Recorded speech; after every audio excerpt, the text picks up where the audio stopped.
ဒါမနေ့ကကျွန်တော်ပြခဲ့တဲ့အထက်မှာဒီဟာပတ်တာအောင်မရှင်းဘူးဆိုလို့ဒါပြန်ပတ်ပြမှာနော်အဲ့တော့ဒီမှာလျက်ကပစ္စည်းလေးတွေပါတယ်ကြားထဲမှာကော့ဖော်မာလေးပါတယ်အကယ်၍ဒီကောင်လေးတွေလောင်သွားခဲ့လို့ရှိရင်တော့ဒီနေရာမှာမိကန်ဆက်ကူထည့်ပြီးတော့မှပတ်လို့ရတယ်နော်မိကန်ဆက်ကူဘယ်လိုပတ်မလဲဆိုတော့ဒါကောင်းနေရဟာဆိုတော့တန်းပတ်လို့ရတယ်ကတ်ကြီးလေးတစ်ချက်လောက်မိကန်ဆက်ကူဆိုတာဒါမိကန်ဆက်ကူမဟုတ်ဘူးနော်ရိုးဆက်ကူနဲ့ဆန့်ပြမှာနော်မိကန်ဆက်ကူကို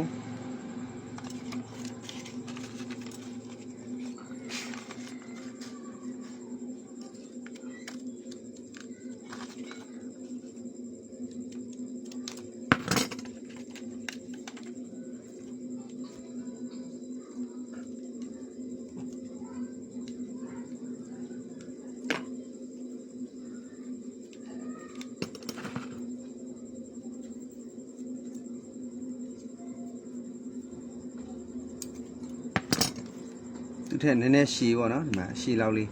လိုလေးဖြတ်လိုက်ရှားလေးတစ်ခုလုံးမယ်ကြားတဲ့ဝင်နေအောင်လို့နော်ဟုတ်ပြီနော်ဒါအခုတိုင်းမှာလုံးချင်မလို့အကယ်၍ဒီမှာရှိတဲ့ကော်လေးတွေလောင်နေရင်ဒီကောင်နဲ့အပ်ကြမှာဆိုလို့နော်အဲ့ဒါမျိုးလုပ်ပြီးပြီဆိုမှကျွန်တော်ဒီမှာကြားလေးကနေပြီးတော့ခွဲလိုက်မယ်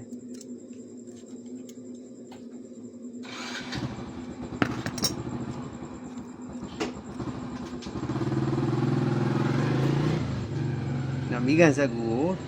ဒီကြားထဲမှာဒီလိုလေးဖြစ်အောင်လုပ်ပြီးတော့မှပတ်လို့ရတယ်ဒါနမူနာပတ်ပြနမူနာပြရအောင်နော်ဆက်ကူဘယ်လိုထည့်ရလဲဆက်ကူထည့်စရာလိုလားလို့မေးလို့မလို့နော်ပြီးကြရင်ဒီပေါ်မှာရှိတဲ့ကာဘာကိုချွတ်မယ်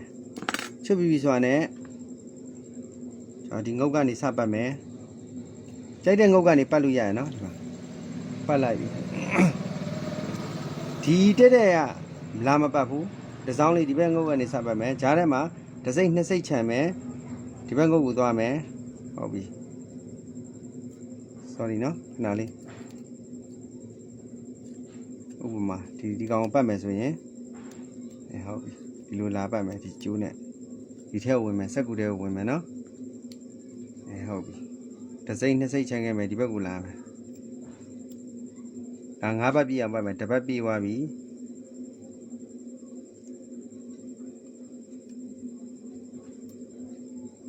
နှစ်ပတ်သုံးဘတ်လေးဘတ်ငါးဘတ်ဒီစက်ကူကဒီမှာကျန်နေခဲ့ပြီနော်ဒီမှာဒါဆိုရင်ဒီကာဘာပေါက်နေလဲကိစ္စမရှိဘူးဒီမှာမိကန်ဆက်ကူနဲ့ခံနေမှာဖြစ်တဲ့အတွက်ရှော့မကျနိုင်ဘူးပေါ့နော်ငါးဘတ်ပြည့်သွားပြီဆိုတာနဲ့ဒီနေရာလေးကိုချစ်မယ်နော်ချီမဲ့နေရာကိုချစ်မယ်ချစ်ပြီဆိုရင်ဒီမှာလာပတ်မယ်ပြီးသွားပြီနော်ပြီးသွားရင်နောက်တစ်ကန့်ပတ်မယ်ဒါဘေးပတ်နေတာလို့ခေါ်တယ်နောက်တစ်ကောင်လည်းဒီသူ့နဲ့ကရဲ့ဒီဘက်ကလာပတ်မယ်ပြန်ပြီးတော့တစ်ခုနှစ်ခုခြံခဲ့မယ်ဒီဘက်ကိုလာမယ်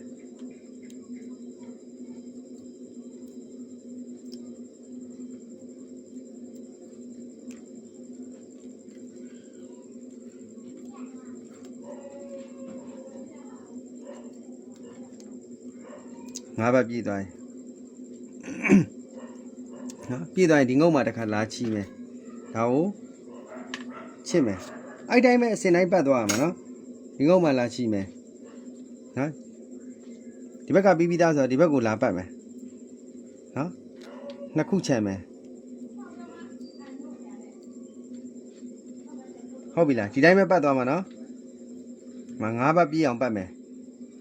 ဟုတ်ပြီနော်ပြည့်သွားပြီဆိုရင်တခါဒီဘက်ကမှလာချီမယ်နော်ဒီမှာကာဘာကိုချွတ်အောင်မယ်နော်ဓားလေးနဲ့ချွတ်မယ်ချွတ်ပြီးဒီမှာပတ်မယ်နော်ပတ်ပြီးရင်ဒီမှာကြည့်မယ်ဒီကောင်မဝင်ရသေးရဲ့ line ရှိတယ်ဒီ line လာမယ်နော်ဒီကနေလာမယ်ဒီလိုပဲပတ်သွားမယ်လေတစ် line နှစ် line ချန်မယ်မျက်စိတော့လဲမသွားစီနဲ့ပေါ့နော်ဒီမှာပဲ၅ဘတ်ဆက်ပတ်မယ်နော်၅ဘတ်ဆက်ပတ်မယ်၅ဘတ်နော်တကုတ်တက်ကန့်ကို၅ဘတ်ရှိပတ်သွားမယ်ပြီးသွားရင်လည်းဒီမှာကြီးချွတ်မယ်ဒီငုံမှာလာချိန်မယ်နော်ဒီလိုပတ်မယ်မုံရသေးတဲ့ငုံဒီမှာလာဝင်မယ်၅ဘတ်ပတ်မယ်နော်ဒီ ဒီမှာလည်း၅ဘက်ပြည့်သွားပြီဆိုရင်ကြီးချွတ်မယ်ဒီငုတ်မှလာမယ်နော်လာပြီးသွားရင်ဒီမဝင်ရသေးတဲ့ငုတ်ကိုကြည့်လိုက်ဒီဘက်ကမဝင်ရသေးဘူးဟုတ်ပြီဒီမှာလာဝင်မယ်1 2ချမ်းမယ်ဒီမှာ၅ဘက်ပတ်မယ်၅ဘက်ပြည့်သွားရင်ဒီမှာချီမယ်ကြီးချွတ်ပြီးတော့နော်ချီမယ်ဒီမှာမဝင်ရသေးတဲ့ငုတ်ရှိတယ်ဒီမှာဝင်မယ်နော်တစ်လိုင်း2လိုင်းချက်မယ်နော်ခြံပြီးတော့ဒီဘက်ငုတ်ကိုရောက်လာပြီမှာ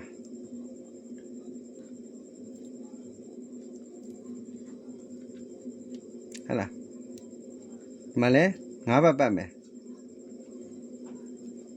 နော်မဝင်ရသေးတဲ့ line ကိုဝင်မယ်နော်ဝင်ပြီးတော့1 2ချမ်းမယ်ဒီမှာလာပတ်မယ်နော်ဟော၅ဘက်ပတ်မယ်ပတ်ပြီးပြည့်သွားပြီပြည့်သွားရင်ဒီမှာဒီကတစ်လိုင်းကြံသေးတယ်မဝင်ရသေးတဲ့ line ဒီမှာဝင်လိုက်မယ်နော်1 2ချမ်းမယ်ဒီမှာပတ်မယ်နော်၅ဘက်ပြည့်သွားပြီဆိုတော့ ကျွန်တော်တို့ကဒီစတဲ့နေရာကိုပြန်ရောက်လာမှာဒီကောင်ဒီမှာတငုတ်ကြံသေးတယ်ပတ်မယ်နော်ပတ်ပြီးဒီကနေပြန်ဝင်ပြီ1 2ချမ်းမယ်၅ဘက်ပြည့်ပြီငါပြည့်ပြီဆိုတော့ဒီမှာစတဲ့နေရာကိုဒီငုတ်ကပြန်လာမယ်ဒီစတဲ့နေရာမှာဒါပြန်ခြီလိုက်မယ်ခြီလိုက်ပြီးဒီမှာခဲဆော်ယုံမယ်မောရင်လဲဒါတွေကိုဖိလိုက်နော်ဒီလိုနည်းနဲ့လဲပတ်လို့ရတယ်လို့2ချမ်းခွဲပြီးတော့လဲပတ်လို့ရတယ်